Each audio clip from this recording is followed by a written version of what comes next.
afternoon, Professor. Today, we're going to be talking about the small Indian mongoose. For starters, we're going to look at some fun facts. To begin with, they live in abandoned homes, which means they do not make their own. Next, they're omnivores, which means they eat both plants and animals.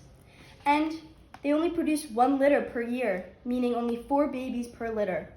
Next, they produce high-pitched sounds called giggling. So over here, we're going to look at some pictures of the animals. So this is how long they have: long bodies with short limbs.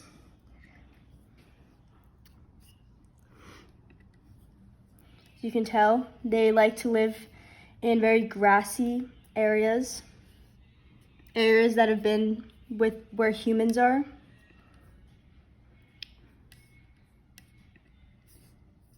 Very cute. All right. So to begin, we excuse me. So good afternoon, Professor. My name is Christina Zalesnik, and I'm a freshman at USF. And today I will be talking to you about the small Indian mongoose. This species is, as you can guess, an invasive species.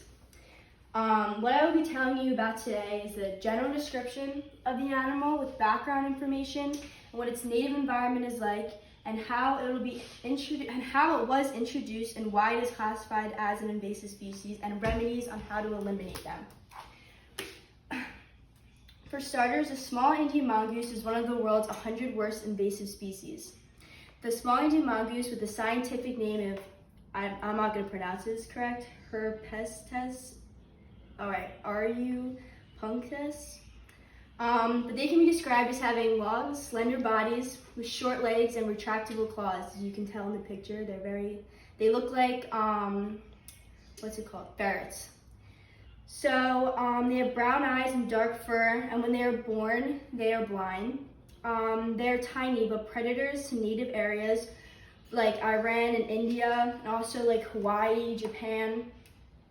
They definitely require a more warmer climate, which limits where they migrate to, but they like grasslands and dense forests, basically like anywhere near human population. They've reached a high population density in Hawaii, although they like to go near rocky places and more mature forests. So they were introduced to islands like Fiji and Hawaii, as well as places like the West Indies, to control rats and sugarcane fields. That's how they were initially first used for. They were also used in areas to eliminate poisonous snakes, but were also accidentally introduced through shipping cargo. They were sneaking into shipping cargo, and that's how they got to a lot of. So as they were sneaking in through the shipping cargo, that's how they got to places like Fiji and Hawaii, because they do like to migrate more towards a warmer climate. So, and then also in places like the Caribbean and Japan, the small mongoose had an impact on the absence of predatory mammals. So when I researched the small Indian mongoose, that was one of the top things that came up, was about how much they impacted the native mammals on these specific islands. Even though they're tiny, they definitely attacked snakes, different types of mammals.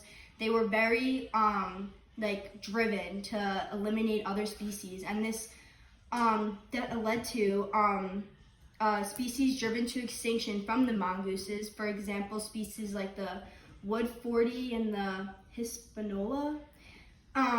Another example of the mongoose's impact is the Jurassic decline of island reptiles over the past 200 years. So they're very food driven, so they were stealing other foods from other animals, leading to a drastic extinction in a lot of animals. The reason they're classified to be so invasive is because they provided invasive outside of its native range, and they are very capable of going anywhere. If you try secluding where they are, they'll just move to another area. And they have a high reproductive range, so they will just, like I said, they have 1 litter with 4 babies per year. They'll just produce again, just keep producing, and they also they're ingesting a wide range of food because, like I said, they're omnivores, so they eat both plants and meat. So they are very like vast. They can do a lot, and this is also a vector for rabies. So they were able to carry rabies and transport it to other animals. So in order to try and control these species, there have been multiple ways of eliminating them. I saw methods between chemicals and pesticides to fencing to trapping them, and another method I saw was using dogs. So one method of trapping them in sensitive areas is definitely using traps. So although it's a very productive method in the short run, a long-term method, it doesn't work so well. And the reason being is because this method needs to be continuously used, and the mongooses can easily recolonize in areas that we're using traps. So using traps is something that like humans have to do. So it's something they need to constantly be using, emptying the traps, relocating them. And the mongooses, like, they're smart. They know exactly like where the traps are being placed, so they just relocate, and it needs to be like continuously like reinforced and reused. And yeah, in the short run it works, but they obviously realize they just recolonize like where the trapped areas were.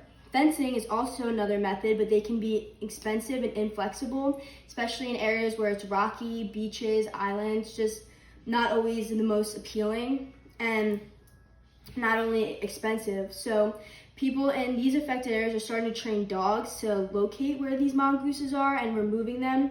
But that's a new idea that they like just started like implementing. So people, the main concern with removing of the mongooses is definitely because it will cause an increase in cat and rat population, which can be disastrous because rats carry multiple diseases, and honestly no one likes to see a bunch of rats everywhere. And that was the main reason why mongooses were brought into these areas, was to control rats in sugarcane fields. So getting rid of the mongooses will like increase the rat population, and it's just people don't really want to do that. But chemical poisoning is also another method, but it would need to be something that's implemented for the non-target species, because chemical pesticides don't always, but chemical pesticide is definitely another method, but it would need to be adapted for the non-target species. So it's just, basically, they just need to find a method that it's very effective, isn't expensive, and very like, I don't know, that not as dangerous for other animals, like using chemical like poisoning, because it can harm other animals in the area. But I do believe that the small Indian mongoose is definitely a great enough threat and should be eliminated due to how many other animals have gone almost extinct, other animals being threatened. And I made pretty valid points as to why they should be eliminated, as because the native wildlife to be involved in the absence of predatory mammals cause them to be threatened by the small Indian mongoose.